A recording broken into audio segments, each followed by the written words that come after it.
साथियों, एक थॉट सामने आता है जब ग्राउंड वाटर की बात की जाती है इंडियन सिनेरियो में, कि ग्राउंड वाटर का एक्सट्रैक्शन बहुत ज़्यादा बढ़ रहा है। वास्तव में हम दुनिया में सबसे ज़्यादा ग्राउंड वाटर यूज करने वाले कंट्री हैं, चाइना से भी आगे हैं।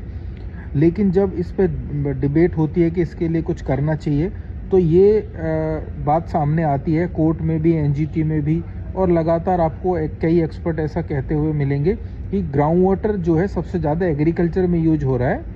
90% के करीब एग्रीकल्चर में होता है, बाकी 10% में 5% इंडस्ट्री और 5% डोमेस्टिक पर्पज़ में। इसलिए आप एग्रीकल्चर पर फोकस कीजिए, वहाँ पर पानी ज़्यादा निकाला जा रहा है ज़मीन से। तो ऐसे में ये आर्गूमेंट बहुत गलत है।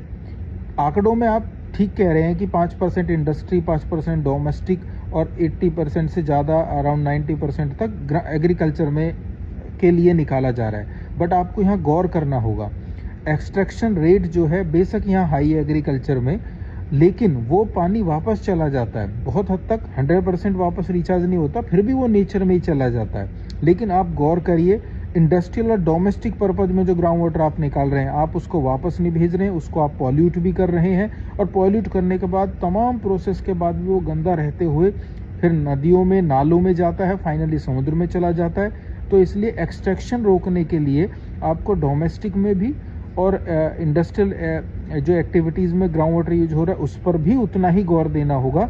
दूसरा, एग्रीकल्चर में जो है बेशक एक्सट्रैक्शन हाई है, लेकिन उनके पास ऑलरेडी बर्डन है, फाइनेंशियल बर्डन है किसान भाइयों के ऊपर। तो वहाँ भी ड्रिप इरीगेशन और तमाम माध्यम अपनाए जाने चाहिए, हम उसके लिए मना नहीं कर रहे हैं। पर पहली मॉरल रेस्पॉन्सिबिलिटी, पहली लीगल रेस्पॉन्सिबिलिटी इंडस्ट्रीज़ और डोमेस्टिक की होनी चाहिए। उसके बाद हम धीरे धीरे साइड बाय साइड एग्रीकल्चर पर फोकस कर सकते हैं। धन्यवाद।